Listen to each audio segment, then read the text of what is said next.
My name is Kenna Cole. At 33 years old, I'm a paratrooper, a single mother, and I am standing on the edge of desperation. My 13-year-old daughter, Maya, needs emergency spinal surgery to keep her from becoming permanently disabled, and I'm $10,000 short. I had to swallow my pride to call my wealthy parents, asking only for them to co-sign a loan. My father, a CEO, flatly refused. He wasn't willing to take the risk. Just a few minutes later, my sister posted a photo online. My parents were smiling, raising champagne glasses at the lavish engagement party they were throwing for her in Aspen, a party that cost $25,000. They chose to celebrate the man who once assaulted me instead of saving their own granddaughter. If you have ever been treated like a failed investment by your own family, if you have ever been betrayed by the ones who were supposed to protect you, you will understand why I couldn't let this go. Let me know where you're listening from. Like and subscribe, because this is the story of how the soldiers I served with became my true family. The call ended, but I didn't move. I kept the phone pressed to my ear, listening to the dial tone. A long, flat, infinite sound that felt like a final mockery. It buzzed in the hollow space my father's voice had just occupied. I didn't cry. The tears, they wouldn't come. It was as if they had frozen solid somewhere in my chest, a block of ice pressing against my lungs. I just sat there, motionless on a hard plastic chair in the hallway of Womack Army Medical Center. The wall in front of me was a dull, sterile beige, the kind of color designed to be forgotten. All the sounds of the hospital, the distant beep of a machine, the squeak of a nurse's shoes on the linoleum, the low murmur of conversations I couldn't understand, faded into a dull roar. The only thing I could hear, the only thing that was real, was the echo of my father's words, looping endlessly in my mind. Not willing to take the risk. It wasn't a rejection. A rejection is something you can argue with, something you can recover from. No, this was different. This was a verdict. A judgment handed down from on high, declaring that my daughter and I were not worth the slightest inconvenience. We were a bad investment, a liability. Our value had been calculated, and we had been found wanting. My training as a soldier, as a staff sergeant in the 82nd Airborne, had taught me to compartmentalize, to assess a threat and act. But this wasn't a firefight. This was a slow, quiet bleed-out in a beige hallway, and the wound had been inflicted by my own blood. But then, a flicker of something primal and desperate sparked inside me. The last act of a daughter. My thumb, moving on its own, scrolled through my contacts. It stopped on a name I'd known my entire life. Mom. I pressed the button. In that moment, a small, foolish part of me still believed. It believed that a mother's love was a force of nature, a final line of defense that could not be broken. My father was the cold strategist, the CEO who saw life in terms of profit and loss. But my mother, Eleanor, she was supposed to be the heart. She picked up on the second ring. Her voice was a hushed whisper, as if she were afraid of being overheard. Kenna. I couldn't form a request. The words wouldn't come. I didn't ask for money. I didn't plead. I just asked the one question that mattered, the question a child asks when the world no longer makes sense. Mom. Why? The silence on the other end of the line was the loudest sound I had ever heard. It stretched for an eternity, thick with everything she wasn't saying. I could hear her faint, shallow breathing. I could picture her standing in a luxurious, wood-paneled room in that Aspen ski lodge, clutching her phone, her eyes darting around to make sure my father wasn't listening. Then her voice came back, trembling but resolute. Final.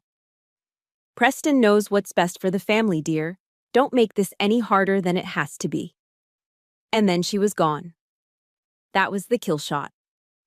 Not my father's cold cruelty, but my mother's weak, terrified obedience.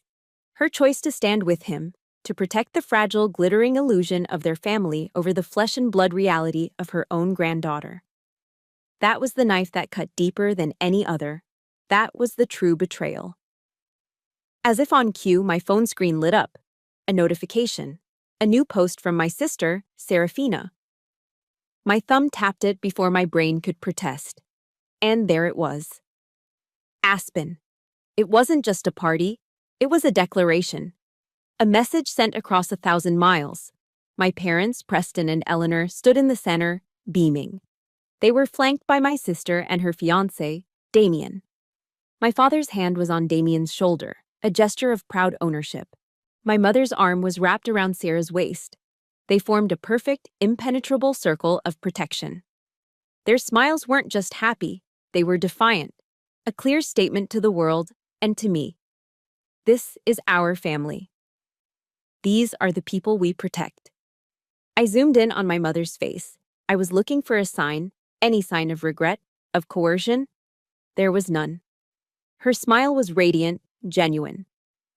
She wasn't a hostage, she was happy to be there.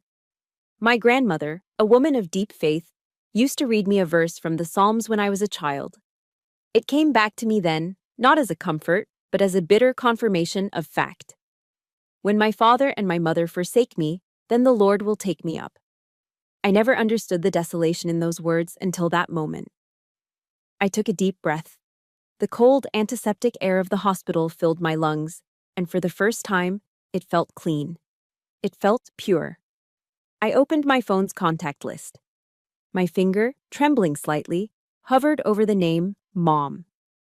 I pressed down on the delete button until the confirmation popped up, and then I pressed again until the name that had defined my existence vanished forever.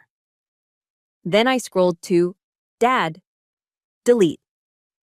I didn't do it in a fit of rage. I didn't scream or curse. I did it with the calm, chilling precision of a soldier amputating a gangrenous limb to save the rest of the body. I was executing a mission.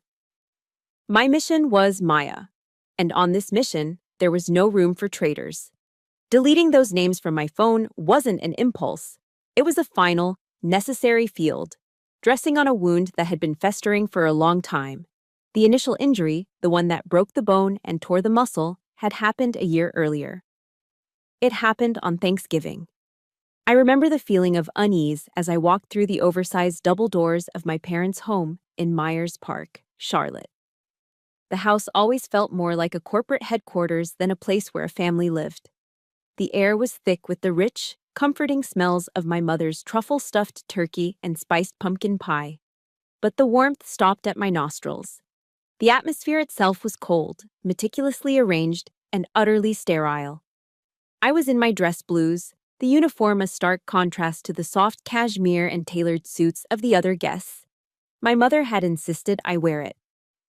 People should see what our daughter does, she'd said. But I knew the truth. I wasn't their daughter. I was an exhibit. A strange, martial curiosity they could display to prove their family had a certain kind of diversity. I was a conversation piece. The true center of their universe that day was my sister, Sarah, and her then-fiancé, Damien Vance. He stood by the marble fireplace, a Rolex glinting on his wrist, a glass of expensive single-malt whiskey in his hand, holding court. He pontificated about stock trades and market volatility with a smug grin that never reached his eyes. My father, Preston, stood beside him, beaming, clapping him on the shoulder with a look of genuine pride I hadn't seen directed at me since I was a child. I felt like an alien who had landed in the middle of a perfectly staged play. My mother drifted past, her smile as tight as the pearls around her neck. "Smile, dear," she whispered, her voice a gentle command. "We have guests." The polite fiction held for about an hour. Then the whiskey started to do its work on Damien. He turned his attention to me, his gaze sweeping over my uniform with open disdain. "So, Staff Sergeant," he began, his voice loud enough for the whole room to hear. "Kill any bad guys today? Or were you just busy polishing weapons on my tax dollars?" A sudden, sharp silence fell over the dining room. Sarah let out a nervous little giggle. My father cleared his throat, a non-committal sound that meant, "I will not intervene." Years of training kicked in. You don't react. You don't show emotion. You control the engagement. I kept my voice level, calm, almost conversational. "At least the money I earn comes from sweat and honor, not from manipulating the market, Damien." It was like striking a match in a room full of gas fumes. His face went from a smug pink to a blotchy, furious red. The mask of civility shattered. He shot up from his chair, knocking it backward onto the Persian rug. "What the hell would a grunt like you know about anything?" he screamed, spittle flying from his lips. Before I could even brace myself, he lunged across the small space that separated us. It wasn't a sloppy, drunken swing. It was fast and brutally efficient. His fist connected with my side, right on the floating ribs. A hot, blinding flash of pain exploded in my torso, stealing my breath and buckling my knees. I crumpled to the floor, the world narrowing to a pinprick of agony. But the punch wasn't the worst part. The worst part was what happened next. My father, Preston, moved instantly. But he didn't move toward me. He rushed to Damien, grabbing his arms, restraining him. "Calm down, son," he said, his voice firm but placating. "It's not worth it." My mother, Eleanor, scurried to my side. But she didn't kneel down to help me. She didn't ask if I was okay. She grabbed my arm and pulled me to my feet, half dragging me out of the room. Her only concern was hiding the evidence, removing the ugly disruption from her perfect party. The next thing I knew, I was in the cavernous kitchen, leaning against a stainless steel counter. My mother pressed a bag of frozen peas against my throbbing side, her hands trembling. And that's where they held my trial. My father stood in the doorway, arms crossed, refusing to look me in the eye. His voice was cold, devoid of any concern, filled only with the clipped annoyance of a CEO handling a PR crisis. "Damien is a part of this family now," he stated, as if reading from a legal document. "You shouldn't have provoked him. You know he has a temper." Sarah appeared behind him, her face a mask of theatrical tears. "You ruined Thanksgiving," she wailed, her voice rising. "You always do this. You always have to make everything about you." I looked from my father's stony face to my sister's performative grief, to my mother, who was staring intently at the floor as if memorizing the pattern of the tiles. In the Army, we have a sacred principle: the chain of command. It's a structure of accountability. If there's a problem, you report it up the chain, and you trust that those in charge will address it with integrity. But in my family, the chain of command was hopelessly broken. The very people who were supposed to be in charge, the ones who were supposed to protect their own, were the source of the injustice. They were the enemy command. Then my father delivered the final verdict. The sentence. "There will be no police," he said, his voice dropping to a low, menacing tone. "We will handle this in-house, and you will not speak of this to anyone." He finally met my gaze, his eyes like chips of ice. "Don't let that aggressive military attitude of yours ruin your sister's future and this family's reputation." My father's words, that aggressive military attitude, he meant them as an insult, a dismissal. He couldn't understand that this attitude was the only thing holding me together. It was the bedrock, the foundation of the fortress of solitude I had built around myself and my daughter. It was the only reason I could function. My days in Fayetteville, North Carolina, were a study in gray monotony, a silent testament to that discipline. They started at 0430 hours, long before the sun even considered rising over the pine forests. The only sound was the shrill digital beep of my alarm clock. There was no one there to nudge me awake, no gentle kiss on the forehead, just the beep and the cold floorboards under my feet. I'd slip out of bed, careful not to wake Maya, my movements practiced and silent. By 0500, I was on the field for PT, physical training. I'd run my 5 miles in the damp, chilly air, my breath pluming in front of me. My muscles ached with a familiar, deep burn, but my mind was heavier. I'd look at the other soldiers running beside me, their faces set with determination. We were all tired, all pushing through the pain. But they were part of a larger machine, their fatigue in service of a shared mission. My burden, the one that truly weighed me down, was invisible. It was a private war, fought in the quiet moments between formations and drills. After the run, I'd race back to our small 2-bedroom rental apartment just off post. I'd shower, get dressed, and then begin the morning ballet of a single parent. Pack Maya's lunch. Make sure her homework was in her backpack. A quick breakfast of cereal and milk, eaten in a near-mechanical silence.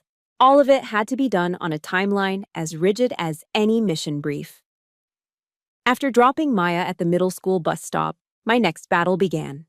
It was a fight waged not on a battlefield, but in a drab, fluorescent-lit office. I went to the Army Emergency Relief Headquarters on post, a place I'd only ever heard about. The AER is there to help soldiers in crisis. It's a safety net, or so I thought. I sat across from a civilian employee, a tired-looking woman with glasses perched on her nose. She listened to my story with a practiced, detached sympathy. I explained Maya's condition, the urgency of the surgery, the $10,000 shortfall. She nodded, typed on her computer, and then explained the rules. "Staff Sergeant, we understand your situation, and we're very sorry for what your daughter is going through," she said, her tone flat. "But the maximum zero-interest loan we can approve immediately is $2,000. For $10,000, our policy requires a co-signer with a credit score over 700, a co-signer." The words hung in the air between us. I felt a thick, invisible wall materialize right in front of my face. The very system I had sworn an oath to serve, the institution I had dedicated my life to, was binding my hands with bureaucratic red tape. I was a soldier. I was a leader. I was trusted with government property worth millions and the lives of my subordinates.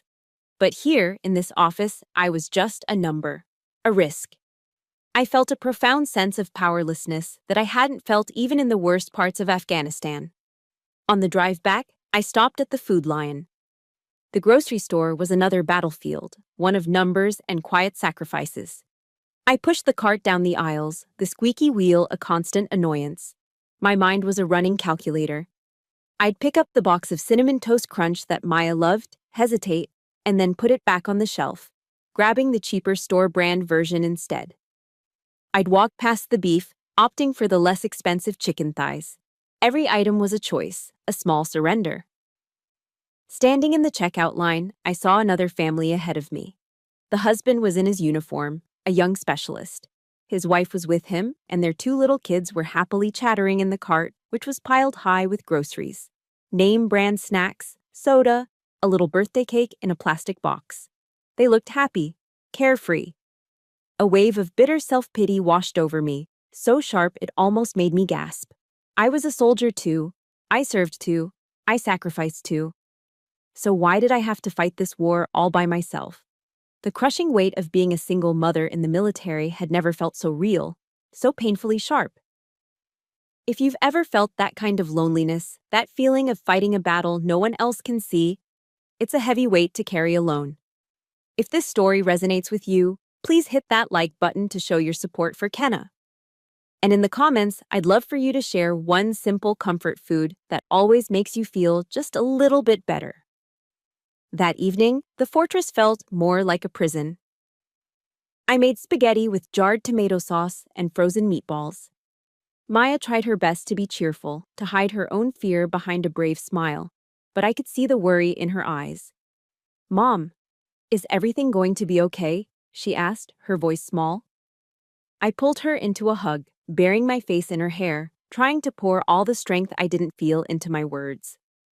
"Of course, sweetie," I said, my own voice sounding hollow to my ears. "I'm a paratrooper. I can handle anything." It was a lie.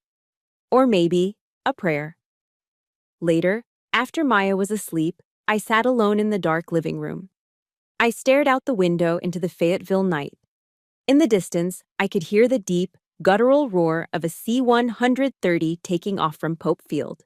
It was a familiar sound, a reminder of the powerful world I belonged to. A world of strength, of honor, of unwavering commitment. The soldier's creed echoed in my head. I will never quit. I will never leave a fallen comrade. Right now, my fallen comrade was sleeping in the next room, and the world of strength and discipline that I served felt a million miles away, utterly incapable of giving me the one thing I truly needed: help. The fortress of solitude I had built was beginning to crumble. The discipline, the rigid schedules, the relentless forward motion. They were a soldier's tools, designed to function under pressure. But I wasn't just a soldier anymore. I was a mother, backed into a corner, and the walls were closing in. The weight was too much. The silence was too loud. I was breaking. The next day at work, I tried to maintain my composure, filing paperwork as if my world wasn't imploding. But my hands were shaking. My focus was gone. My best friend, Sergeant Eva Rostova, watched me from across the office. Eva was a force of nature, a tall, formidable Polish immigrant with a heart as big as her frame and an accent as thick as the rye bread from her homeland. She didn't pry or poke, she just waited. Finally, when we were alone in the supply room, surrounded by the smell of canvas and cleaning solution, she put a heavy hand on my shoulder. "Kenna," she said, her voice a low rumble. "Talk." That was all it took. The dam broke. I leaned against a metal shelf and everything came pouring out. The phone calls, the surgery, the AER office, the photo from Aspen, the crushing weight of it all. I finally allowed myself to be vulnerable, to admit that I couldn't handle it. As Brené Brown says, vulnerability isn't weakness. It's the greatest measure of courage. At that moment, I didn't feel courageous. I just felt broken. When I was done, my voice raw and cracking, Eva didn't offer platitudes or easy answers. She just pulled me into a fierce, bone-crushing hug. She held me as I finally cried. Not the silent, frozen tears of before, but hot, messy, racking sobs. I cried for my daughter, for my broken family, and for the little girl inside me who had always just wanted her mother. When the tears subsided, Eva held me at arm's length, her eyes blazing. "Why you not say sooner?" she demanded, her voice thick with a protective anger. "We are family. Family does not leave one alone." That simple word, family, was like a warm current flowing into my frozen soul. It was everything I had been searching for, and it was here all along. Eva Rostova did not waste time. She was a woman of action. The moment we left the supply room, she was on a mission. She marched straight to our company commander, Captain Miller. He was a young officer, barely 30, but he had the wisdom of a man twice his age. He listened to Eva's blunt, rapid-fire summary of the situation, his expression growing more serious with every word. He didn't quote regulations. He didn't mention bureaucracy. He looked directly at me and asked two simple questions. "Staff Sergeant Cole, how much do you need, and when do you need it?" His response was so direct, so free of the institutional nonsense I'd just faced, that it almost brought me to tears again. When he heard the full story, he didn't hesitate. He picked up his phone and made a call to the hospital director, Colonel Marcus Thorne, letting him know the situation. Meanwhile, Eva was already tapping away on her phone, creating a group chat with the NCOs in our unit, laying out the problem in a few short, powerful sentences. The spirit of the 82nd Airborne, the unspoken creed of "no one left behind," was activated. The massive, often impersonal machine of the U.S. Army, which had seemed so indifferent just hours before, suddenly pivoted. It became nimble, personal, and profoundly human. Within hours, it felt like the entire community of Fort Bragg was mobilizing. Eva, with the captain's blessing, organized an emergency unit BBQ and bake sale, right on the grassy field in front of our company headquarters. Word spread like wildfire. The officers' wives arrived with sheet pans of still warm homemade brownies and chocolate chip cookies. The unit's first sergeant, a man known for his intimidating scowl, manned the grill himself, flipping burgers with fierce concentration. I stood to the side, watching in a state of stunned disbelief. Young privates, kids making a few $100s a month, came up to the donation jar and stuffed in $5 bills, $10 bills, whatever they could spare. A retired command sergeant major I didn't even know, who had heard the story through the grapevine, drove on to post and found Eva. He handed her a plain white envelope. Inside was $500 in cash. "The unit did the same for me back in '98, was all he said before tipping his hat and driving away. These people who shared no blood with me were giving pieces of their own lives, their time, their money, their hearts, to save my daughter. They weren't doing it for recognition. They were doing it because I was one of them. I was family." By the end of the day, the collection jar was overflowing. We counted it up. It was nearly $9,000. So close, but still just short. My heart sank for a moment, but then a new resolve hardened within me. I knew what I had to do. I went home and walked to the small wooden footlocker at the end of my bed. I opened it.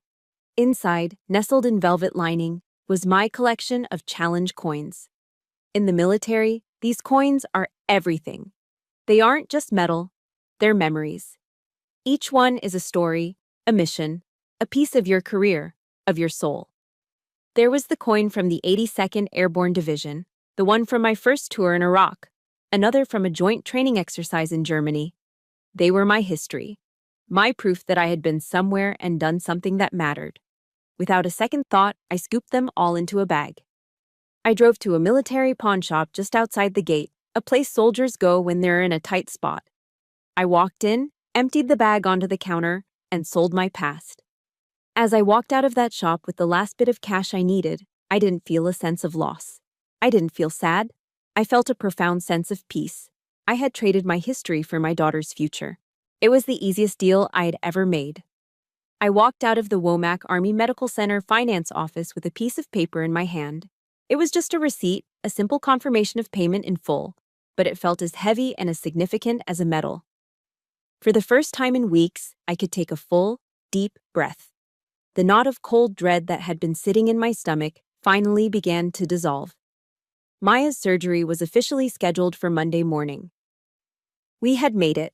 I stood in the parking lot under the warm North Carolina sun, a genuine feeling of hope returning to me like blood to a numb limb. I immediately called Eva. "We did it," I said, my voice thick with emotion. "I just paid it. Eva, everyone, you saved her." I could hear her broad smile through the phone. "Is what family does," she said simply. We hung up, and I just stood there for a moment, basking in the relief. It was a fragile piece, but it was real. In that moment, I felt safe. I felt cared for. I felt like everything was finally going to be okay. And that's when my phone rang again. It was an unknown number with a Colorado area code. I answered absently, assuming it was a misdial or a spam call. But the high-pitched, bubbly voice on the other end was instantly, sickeningly familiar. It was my sister, Serafini. "Kenna? Oh my God, it's me. Guess where I am?" She didn't wait for an answer. The words came tumbling out in a breathless rush, a torrent of privileged excitement that felt like it was being beamed in from another planet. She was at the Little Nell, a 5-star resort in Aspen. She talked about the pristine white snow, the bottomless glasses of Veuve Clicquot champagne, the private ski lessons. She went on and on about how wonderful and attentive and perfect Damien was, how he'd bought her a diamond bracelet that was just to die for. I stood there, frozen, the warm sunlight suddenly feeling cold on my skin. I listened to her describe a world of effortless luxury, a universe away from my reality of bake sales and pawned memories. I wanted to hang up. I wanted to scream. But a dark, morbid curiosity kept me on the line. I wanted to see just how deep the chasm between our two worlds really was. I wanted to know how far her cluelessness could possibly go. Then she found a new depth. "Oh, by the way," she said, her tone shifting to one of casual afterthought, as if she were about to comment on the weather. "Mom told me about Maya's thing. Such a shame, really. Anyway, I had an idea." I braced myself.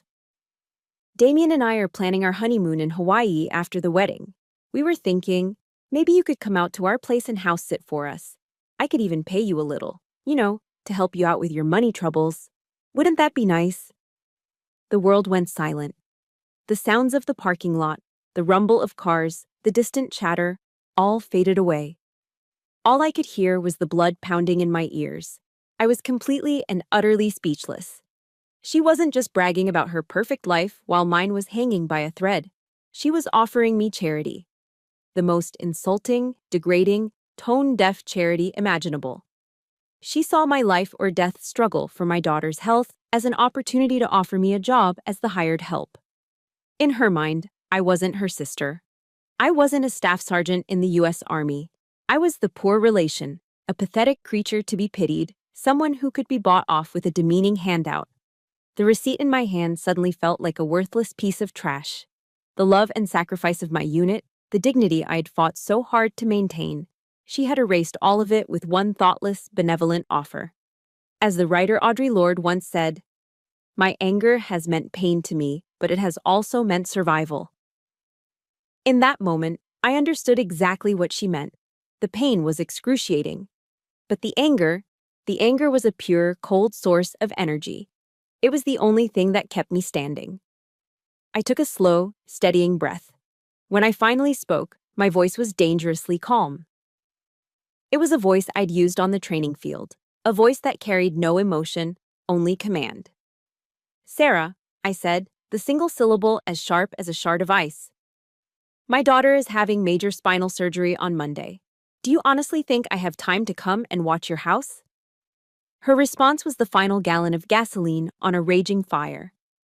It was a statement so profoundly selfish, so breathtakingly stupid, so perfectly representative of the coddled princess she had always been, that it would be burned into my memory forever.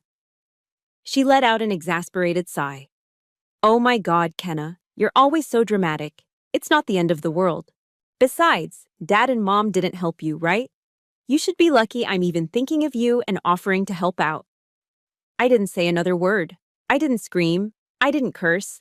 I just ended the call.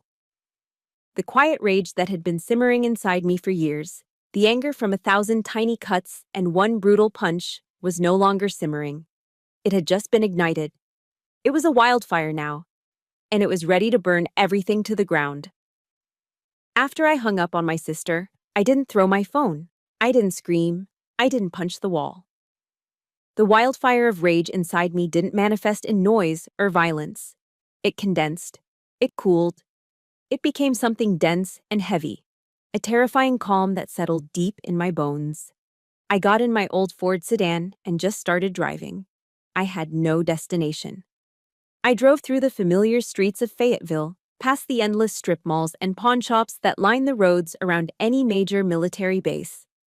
I was on autopilot, my hands steady on the wheel, my eyes on the road, but my mind was a world away. It was processing, analyzing, recalibrating. Eventually, I found myself pulling off the road onto a dirt patch overlooking Simmons Army Airfield.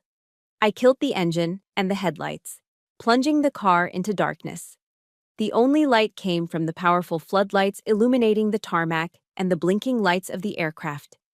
I sat there, listening to the familiar roar of C-130 engines as they taxied, took off, and landed in a ceaseless, powerful rhythm. Through the chain-link fence, I could see them, the silhouettes of paratroopers, my brothers and sisters in arms conducting night jump training. They were moving with purpose, with discipline. I have spent my entire adult life learning to control my emotions. In the Army, you learn to compartmentalize. You take fear, anger, and pain, and you pack them into a small, tight box in the back of your mind.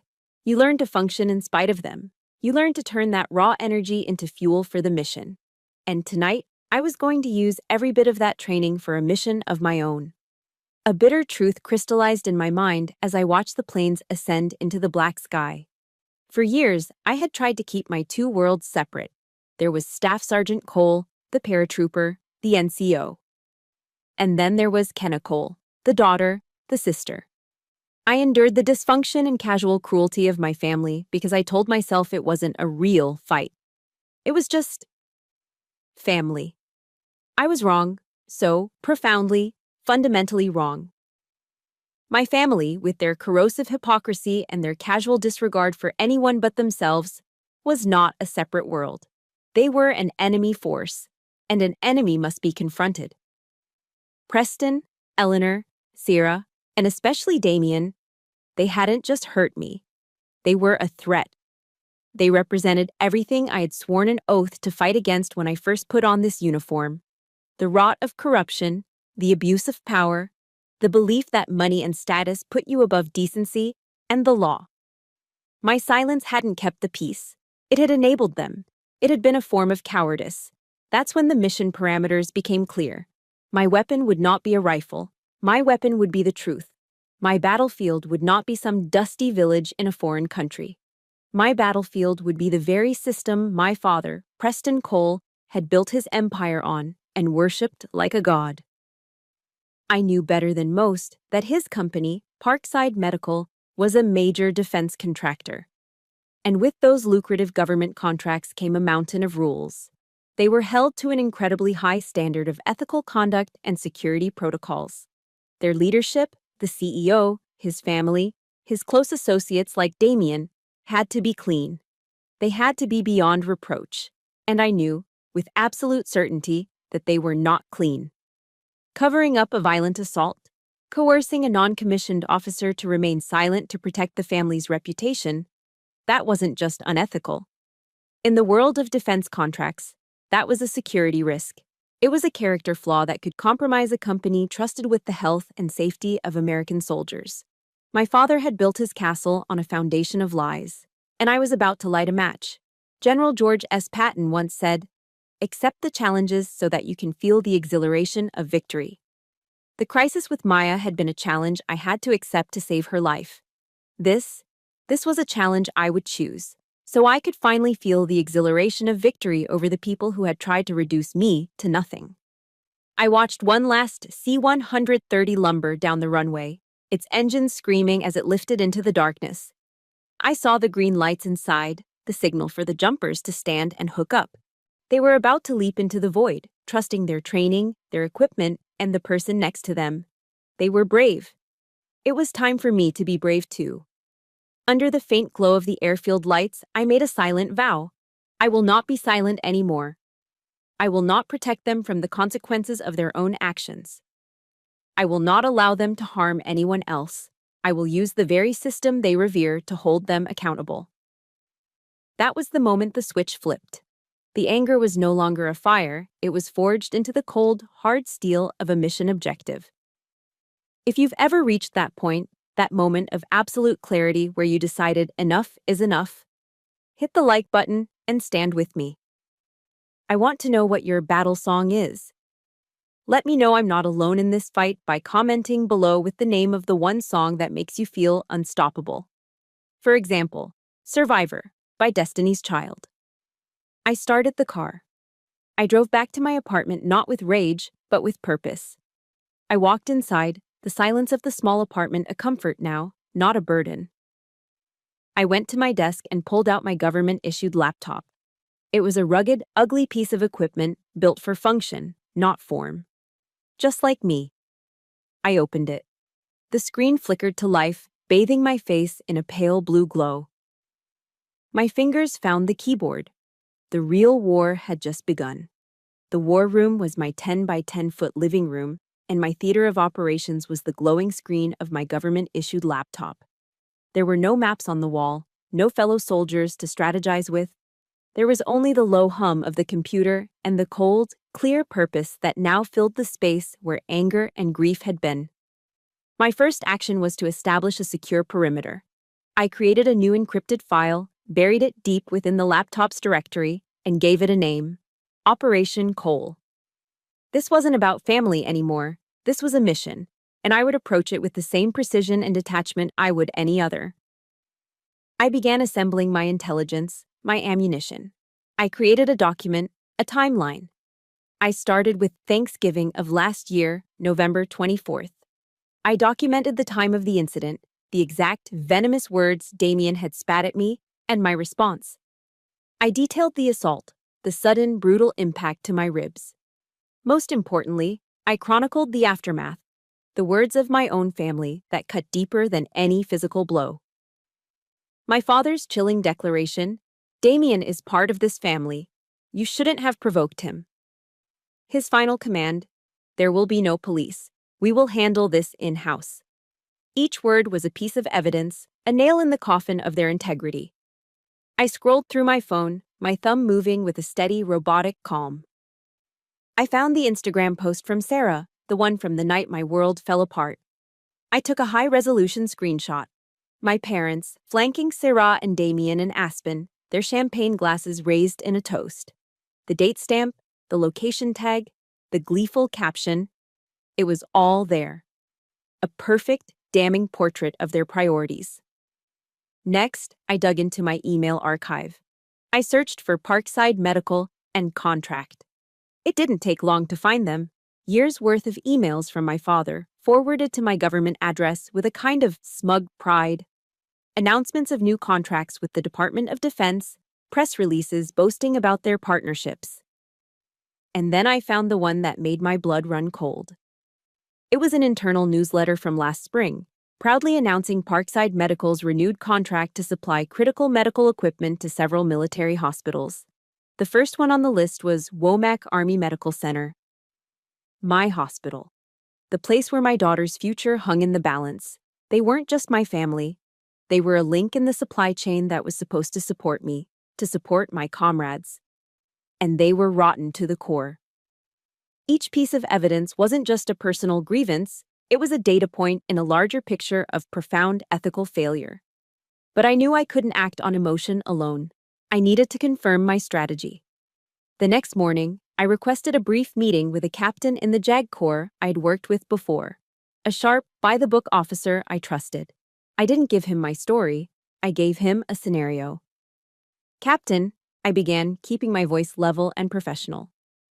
"Hypothetically, let's say a soldier becomes aware that a key member of a defense contractor's leadership was involved in a violent assault, and that the company's CEO actively covered it up, including pressuring a service member to stay silent. Does that soldier have a responsibility to report it?" He didn't even blink. He looked at me, his expression firm. "Sergeant, it's not a responsibility. It's a duty. The integrity of the defense supply chain is a matter of national security. A leader who would cover up an assault is a leader whose judgment is compromised. That's a risk we cannot afford." That was my green light. That afternoon, I began to write. I did not write as Kenna Cole, the broken-hearted daughter. I wrote as Staff Sergeant Kenna Cole, U.S. Army NCO in charge, fulfilling her duty. The report was clinical, stripped of all emotion. It was structured with the cold logic of an after-action report. Subject: Report of ethical and security concerns regarding defense contractor Parkside Medical. Contractor name: Parkside Medical Inc. Seats, Charlotte, North Carolina. Leadership personnel. Implicated: Preston Cole, CEO. Damian Vance, fiancé of board member's daughter and close business associate. Incident summary. On November 24th of last year, Mr. Vance physically assaulted the undersigned service member. The incident was witnessed by Mr. Cole, who subsequently used his position of familial authority to suppress the reporting of the incident to law enforcement, citing concerns for family and company reputation. Potential risk assessment. The leadership's demonstrated willingness to conceal a violent crime and coerce a service member indicates a significant character and ethics failure. This lack of integrity presents a potential security risk, compromising the trustworthiness of a contractor responsible for providing critical supplies to U.S. military personnel. I read it over, then I read it again. It was all there. The facts laid out like bones on a table. I navigated to the Department of Defense hotline website, the official anonymous portal for reporting waste, fraud, and abuse. I uploaded my meticulously crafted report. My finger hovered over the submit button. For a fleeting second, I paused. My eyes fell on the small framed photo on my desk. It was of Maya, taken last summer, a wide, gap-toothed grin on her face. This wasn't about revenge. I knew that now. Revenge is a hot, messy emotion. This was cold and clean. This was about protection. It was about protecting her future from the poison of that family. It was about protecting every soldier who relied on a system that was only as strong as the integrity of the people within it. The warrior ethos, the creed I lived by, echoed in my head. I will never accept defeat. I will never quit. I had not quit on my daughter, and I would not quit on this. I took a deep breath, the sterile air of my apartment filling my lungs, and I clicked the button. There was no sound, no explosion, just a small quiet line of text that appeared on the screen. Your report has been received.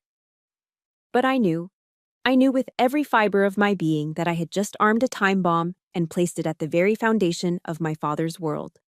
The time bomb I had planted didn't go off with a bang. It started with a whisper. 2 weeks after Maya's surgery, life had found a new, quiet rhythm. She was recovering beautifully, the resilience of a 13-year-old on full display, already graduating from the walker to crutches with a determined look on her face. Her complaints about the physical therapy exercises were getting louder, and her negotiations for more screen time were becoming more sophisticated. These were the sounds of healing, the sounds of normalcy. For the first time in months, I felt the tight, relentless knot of dread in my stomach begin to loosen its grip. The world, for a brief moment, felt stable. I was on my lunch break at the battalion headquarters, methodically working my way through a sad desk salad, scrolling through my phone when I saw it. It was a small article on the website of the Charlotte Business Journal, a publication my father used to leave on our marble kitchen island as if it were scripture. The headline was innocuous enough, buried halfway down the page. Local defense contractor Parkside Medical faces federal review. My heart didn't pound. My hands didn't shake as I held the plastic fork. I just took a slow sip of the bitter, burnt coffee from the office machine and read. The article was vague, professionally cautious, citing anonymous sources about an internal ethics investigation into the conduct of senior leadership. There were no names, no specifics, no mention of assaults or family drama. It was just a ripple on the surface of a very large pond, a small tremor before the earthquake. I didn't feel a surge of victory. I didn't feel glee or the hot rush of revenge. I felt inevitability. It was a cold, clean feeling, like watching a distant demolition you know is scheduled to happen. In the military, we have a principle called economy of force. You don't need to launch a massive frontal assault to win a war. Sometimes all it takes is applying precise, overwhelming pressure to a single, critical weak point. The gears of a great and impartial machine, a machine far bigger than my family's influence, were beginning to turn, set in motion by a single, anonymous report. I closed the browser, tossed my empty salad container in the trash, and went back to work. The machine was running. All I had to do now was wait. A week later, the whisper became a roar. This time, it wasn't a small local paper that required scrolling to find. It was the front page of the business section of the Wall Street Journal, displayed on the TV in the break room. The headline was stark, brutal, and impossible to misinterpret. Parkside Medical's $50 million DoD contract suspended indefinitely amid ethics probe. The article wasn't just a report, it was a demolition. It detailed, in cold, factual language, how the Department of Defense had placed an immediate and indefinite hold on all existing and future contracts with Parkside, pending the outcome of a wide-ranging investigation. It spoke of a sudden, catastrophic collapse in investor confidence. Then, it named names. Damian Vance, described as a close associate of the Cole family with significant financial ties to the company, was also facing scrutiny from his partners, his own investment firm, Suddenly Toxic. The reporters had dug deeper than I ever could. The investigation, which they confirmed started with a single tip to the DoD hotline, had apparently unearthed more than just the cover-up of an assault. It had uncovered a pattern of what the paper delicately called ethical lapses and questionable business practices, hinting at nepotism and conflicts of interest. My father had built his empire on a foundation of pristine reputation and ironclad connections. I hadn't just exposed a single crack in that foundation. I had revealed that the entire thing was rotten from the ground up. I watched it all from the quiet sanctuary of my small apartment in Fayetteville, 160 miles and a different universe away from the epicenter in Charlotte. I watched as the company my father had built his entire identity around began to publicly crumble. The storm wasn't loud and violent. It was a quiet, systematic dismantling. It was the cold, inescapable logic of consequence. Then the phone rang. The shrill sound cutting through the silence. The caller ID simply said, Preston Cole. I stared at the name, my father's name, and felt nothing but a profound stillness. I let it ring twice, a small act of reclaiming power. Then I took a deep, steadying breath and answered. The voice that came through the speaker was not the one I knew. It wasn't the calm, condescending baritone of the CEO who had dismissed my life's work. It was the raw, ragged snarl of a cornered animal, laced with a panic I had never heard before. "What did you do?" he screamed, his voice cracking. "What in God's name did you do?" I remained silent, holding the phone slightly away from my ear, letting him empty the chamber. "You've ruined us. Everything. Decades of work, our name, our standing in this city. You've destroyed this family. You destroyed me." "For what? Because you couldn't get a little loan? Are you that pathetic? That spiteful?" He was ranting now, a torrent of accusations and insults, a desperate attempt to find purchase on a cliff face that was crumbling beneath his feet. I listened patiently, the way you listen to an incoming artillery barrage from a safe bunker. You don't argue with it, you just wait for the explosions to stop. When he finally paused, gasping for breath, I spoke. My voice was quiet, level, and utterly calm. "I didn't do anything." "Don't you lie to me," he roared, his voice ragged.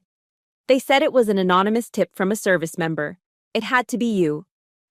"I didn't do anything to you, Dad," I repeated, my tone unchanging, clinical. "I just told the truth. The consequences you're facing right now are the result of your choices, and Damien's choices." I let a beat of silence hang in the air, a silence more powerful than any shout before I delivered the final, precise strike. "You were the one who always taught me to be accountable for my actions. Remember?" There was a sudden, choked silence on the other end of the line. It was as if I had reached through the phone and slapped him. He had been ready for my tears, for my anger, for a fight he could understand. He was not ready for his own logic being turned back on him like a weapon. He was not ready for the calm, disciplined soldier he had always despised. He stammered a series of broken, incoherent sounds, trying to find another accusation, another threat, but the words wouldn't come. He had no ammunition left. I hadn't attacked him. I had simply held up a mirror, and the reflection had destroyed him. Finally, all he could manage was a guttural, defeated roar of pure frustration. And then, the line went dead. I slowly lowered the phone and placed it on the counter. There was no shaking, no adrenaline, just a profound, quiet stillness. The silent storm had passed, and I, for the first time in my entire life, was the one left standing. After the storm comes the quiet. But it wasn't a peaceful quiet. It was the heavy, humming silence of aftershock, a landscape forever changed. The world of the Cole family, as I had known it, had been leveled. Now I had to walk through the ruins and decide what, if anything, was worth salvaging from the ashes. I found myself thinking of the Serenity Prayer, a simple plea my grandmother used to recite. "God, grant me the serenity to accept the things I cannot change, the courage to change the things I can, and the wisdom to know the difference." I could not change my family, but I could, for the first time, change the terms of my engagement with them. The first attempt at contact came a week after my father's phone call. It wasn't a call or a text. It was a thick, cream-colored envelope forwarded to me at the base from a prestigious Charlotte law firm. The letter inside was cold and formal, requesting a private meeting with my mother, Eleanor. They were communicating through lawyers now.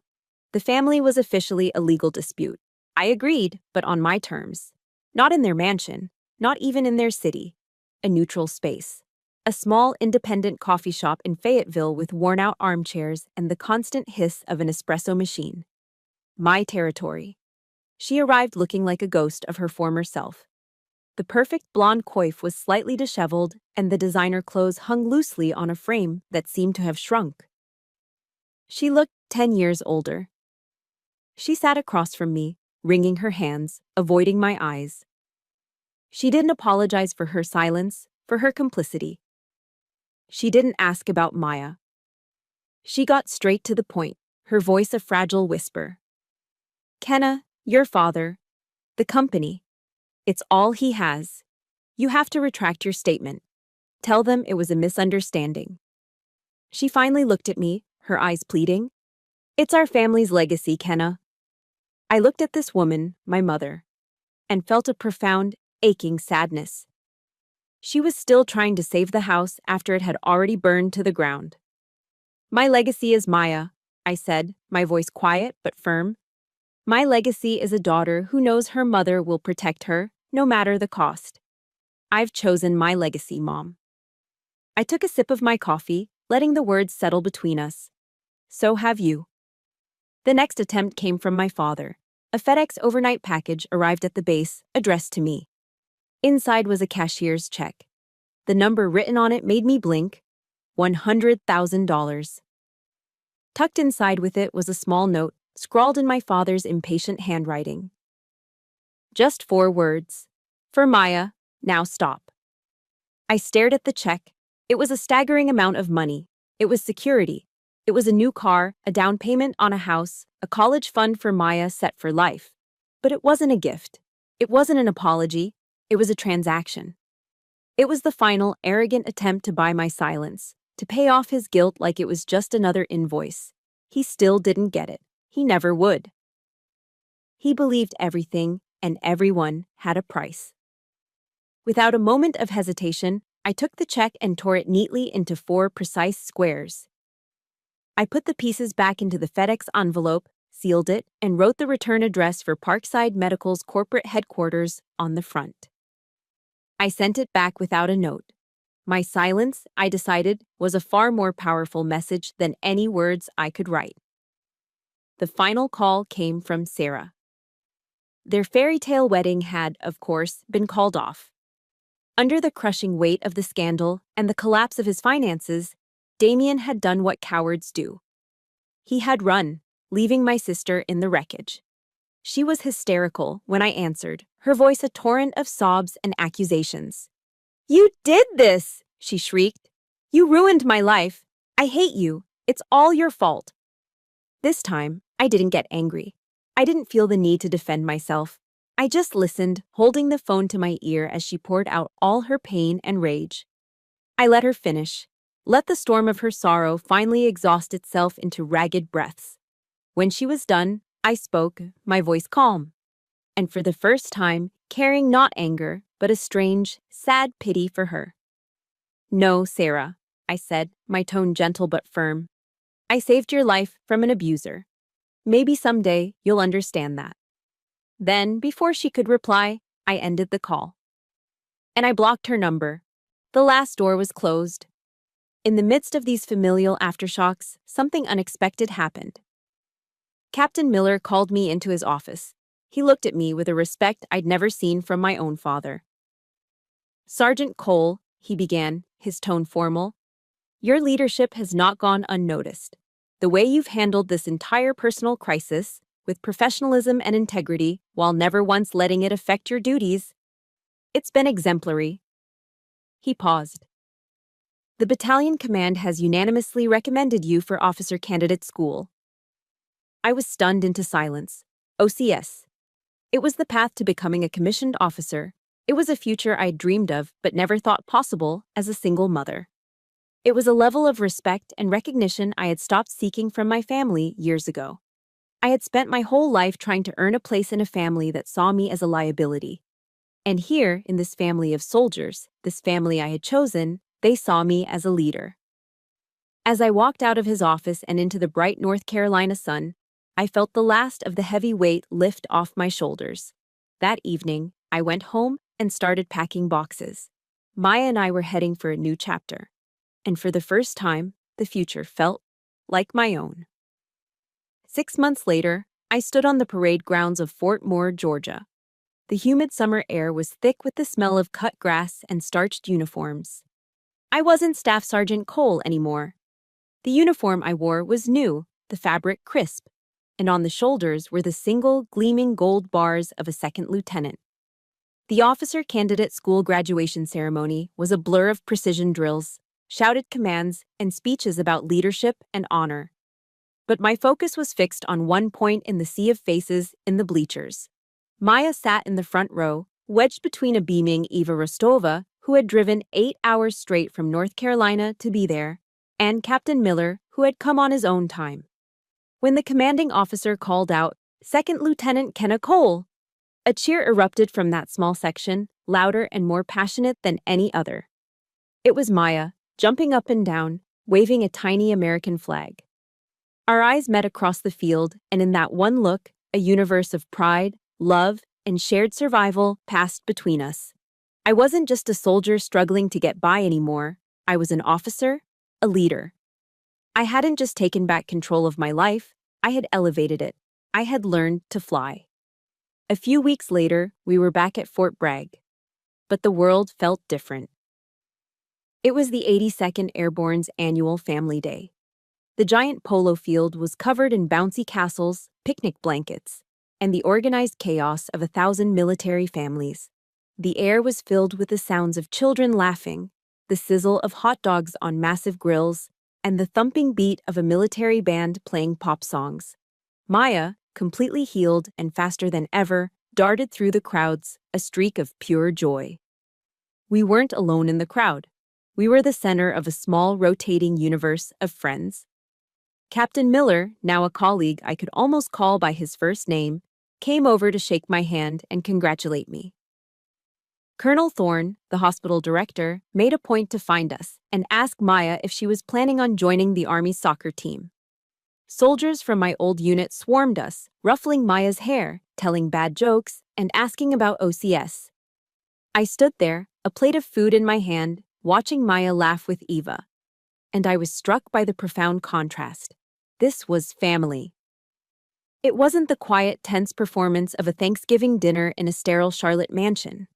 It was loud, a little messy, and wonderfully, unapologetically alive. It was a community bound not by blood, but by shared sacrifice, mutual respect, and an unspoken promise to catch each other when they fall. Later that afternoon, Maya came running up to me, her cheeks flushed with excitement. She was dragging Captain Miller by the hand. "Mom, look, I made this for him." She shyly handed him a folded piece of construction paper. He opened it carefully. It wasn't a drawing of a house or a flower. It was a child's masterpiece of a bright blue sky, filled with dozens of little green parachutes floating gently downwards. In the very center was one giant, bright red parachute, and dangling beneath it, held safely, were two little stick figures, one with long brown hair, one with short. Me and her. And above the drawing, in the careful, slightly wobbly letters of a teenager trying her best, Maya had written a single sentence. "Family is what keeps you safe when you fall." Captain Miller stared at the drawing for a long moment. I saw his eyes glisten, and he had to clear his throat before he could speak. "This," he said, his voice thick with emotion, "is the best thing I've ever been given, Maya. Thank you." He looked at me over her head, and his eyes held a universe of understanding. The story ends, as it should, not with a storm, but with a quiet sunrise. The next morning, Maya and I were out on one of the running trails that wound through the pine forests of Fort Bragg. She was keeping pace with me, her breath steady, her legs strong. The early morning sun was filtering through the trees, casting long shadows on the path ahead. We didn't talk much. We just ran, sharing the comfortable silence of two people who understood each other completely. I looked over at my daughter, at the determined set of her jaw, and the easy smile on her face as she ran. And a profound sense of peace washed over me. I finally understood. The writer Maya Angelou once said, "I can be changed by what happens to me, but I refuse to be reduced by it." I'd been changed. The scars from my past were still there, faint lines on my soul. But they no longer defined me. They weren't a source of shame or pain. They were a map. They were a reminder of the battles I'd fought and the strength I never knew I possessed. I had won. I had won the only fights that ever truly mattered. I had saved my daughter. I had found my real family. I had reclaimed my honor. The past was a closed book, and the future. The future was an open sky, vast and blue, and waiting for me. And so my story finds its sunrise. I wanted to share this journey with you because I know I'm not the only one who has had to build their own family from the ashes of the old one. Thank you for walking this path with me. If my story has resonated with you, your support means everything. Please like this story and subscribe for more tales of resilience and finding strength. And in the comments below, I would be honored if you shared the name of just one person who is part of your chosen family.